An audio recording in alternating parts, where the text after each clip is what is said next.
동물 아닌 사람인 것은 측은지심 때문.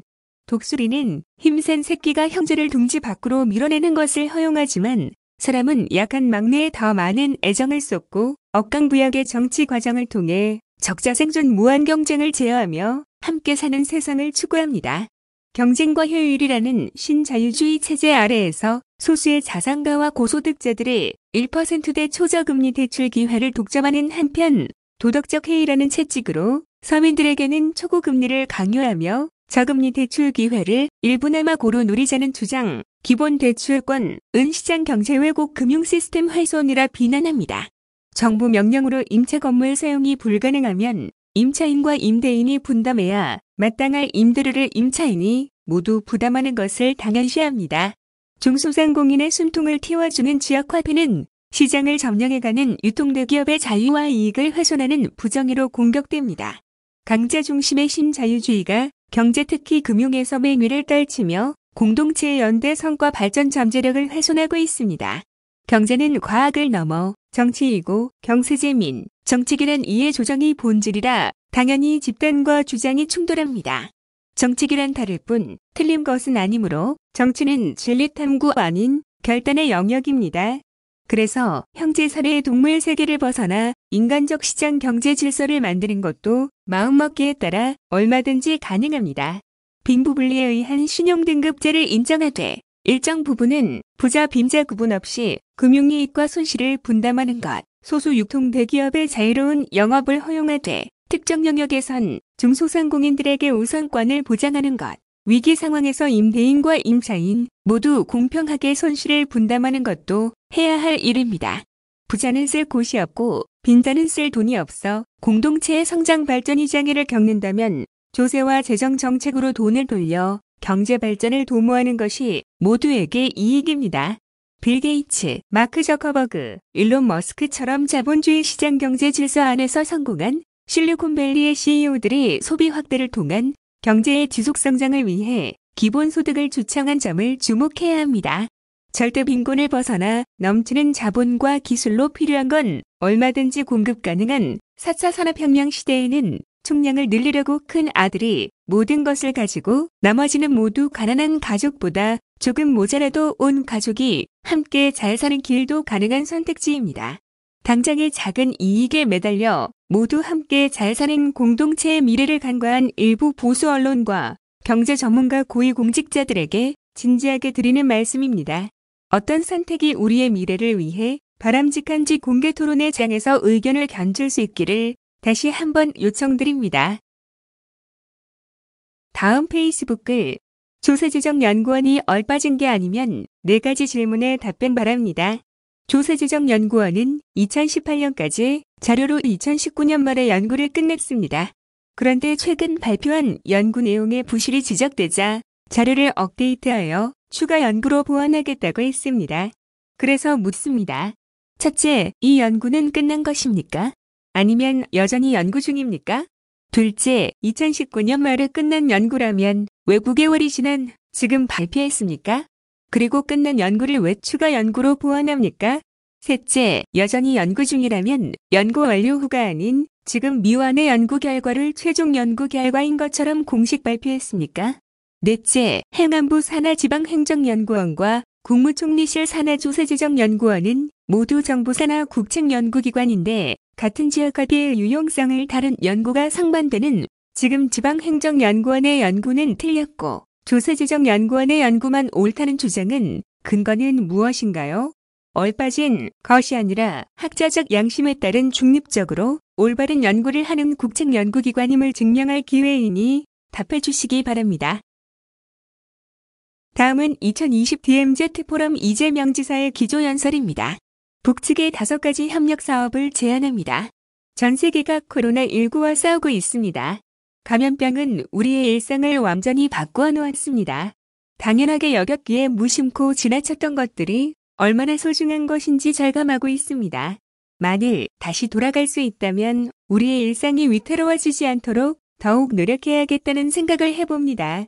그러나 안타깝게도 코로나19 이전으로 돌아갈 수는 없습니다. 우리가 할 수 있는 일이라곤 평온한 일상을 되찾기 위해 가능한 모든 노력을 다하는 것뿐입니다. 평화도 마찬가지입니다. 지금으로부터 70년 전 우리가 발 딛고 살아가는 이 땅에서 끔찍한 전쟁이 있었습니다. 수많은 사람이 숨지고 수많은 것들이 파괴됐습니다. 전쟁은 멈추었을 뿐 끝나지 않았습니다. 폐허를 딛고 쌓아 올린 모든 것들이 한순간에 무너질 가능성이 상존합니다. 익숙해져서 느끼지 못할 뿐 전쟁에 대한 경험과 공포는 우리의 일상을 지배하고 있습니다. 작은 충격에도 쉽게 흔들리고 깨지는 불안정한 삶을 지속할 수는 없습니다. 되돌릴 수 없다면 새로 만들어야 합니다. 소극적이고 불안정한 평화가 아닌 적극적이고 항구적인 평화가 우리의 일상이 되도록 만들어야 합니다. 전쟁의 공포를 끝내고 평화가 일상이 되도록 하는 것, 그 토대에서 번영의 성취를 이루는 것, 그것이 우리가 지금 해야 할 일입니다. 평화는 저절로 주어지는 것이 아닙니다. 스스로 만들어야 하는 것입니다. 우리는 평화를 만들기 위해 끊임없이 노력해왔고 성과도 있었습니다. 2년 전 4월 27일 남과 북의 정상이 판문점에서 만났습니다. 문재인 대통령과 김정은 위원장의 도보다리 회담은 전 세계인에게 깊은 감동과 울림을 주었습니다.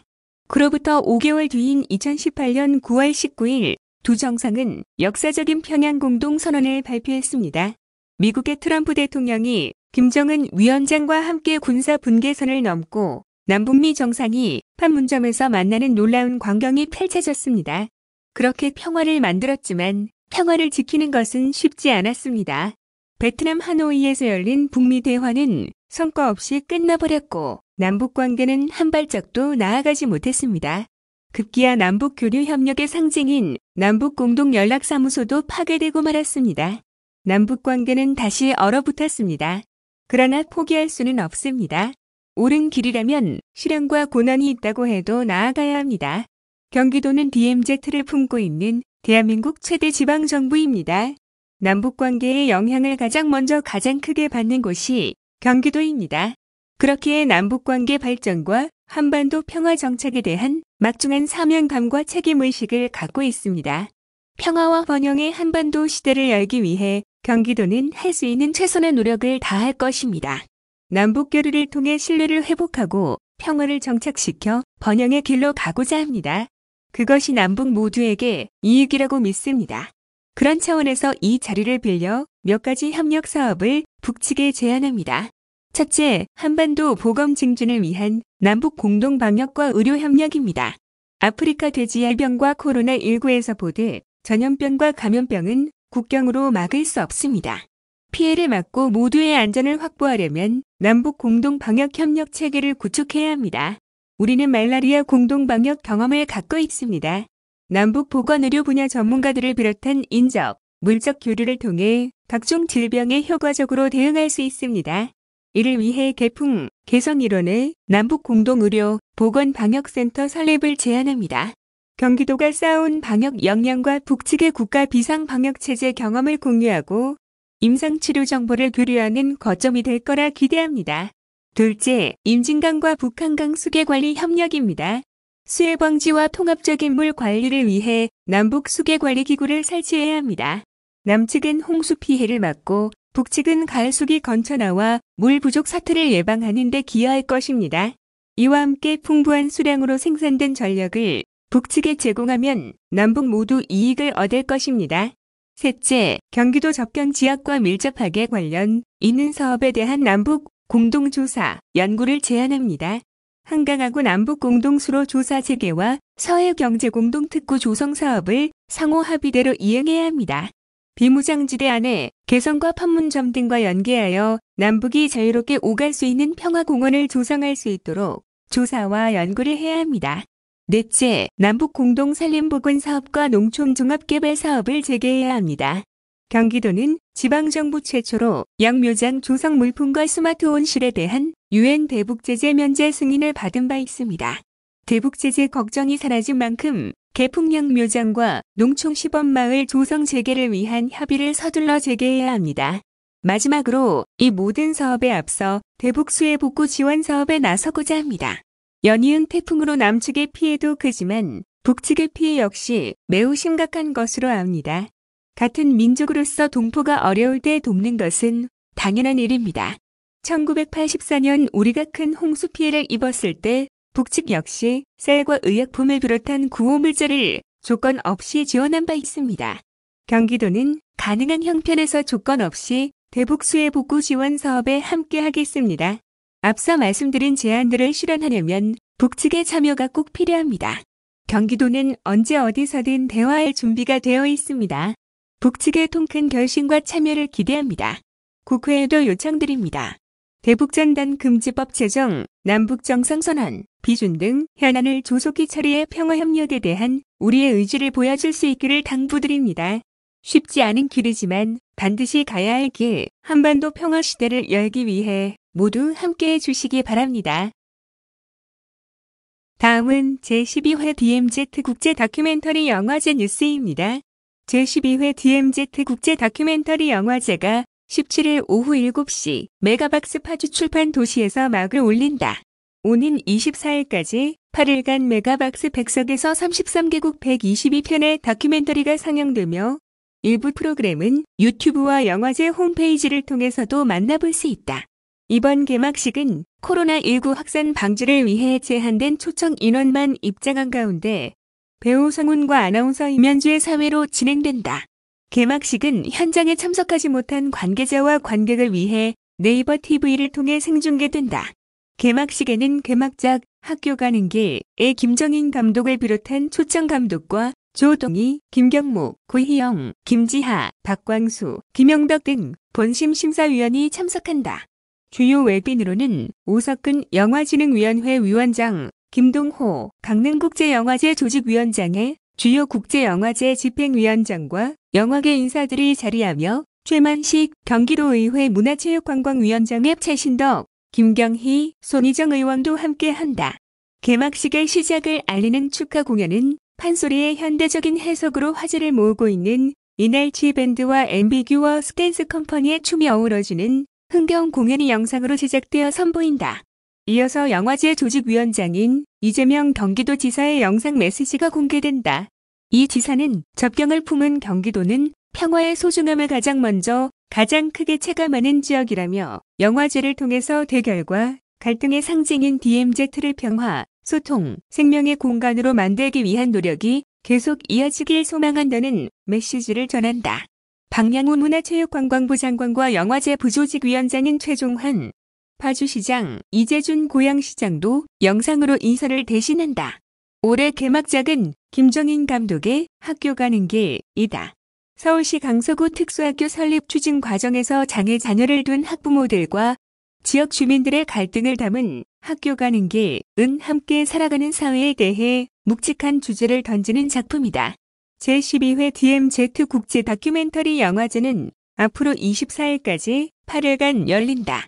국제 경쟁 및 아시아 경쟁, 한국 경쟁을 비롯해 세계 다큐멘터리 화제작을 볼 수 있는 글로벌 비전 섹션과 DMZ 오픈 시네마 섹션 등으로 나눠 총 33개국 122개 작품이 고양시 메가박스 100석에서 상영된다. 철저한 방역 수칙 준수, 아래 심사위원과 작품 관계자 등만 참가할 수 있다. 이와 함께 코로나 시대 다큐멘터리의 현재를 탐구하는 무관종 포럼과 DMZ 랜선 영화관, 다락 다큐멘터리 교육 프로그램, 독스쿨을 유튜브, DMZ 영화제 채널과 영화제 공식 홈페이지를 통해 공개한다. 다큐멘터리 산업 관계자에게 제작과 시장 진출을 지원하는 행사, DMZ 인더스트리는 20일에서 24일 온라인 개최한다.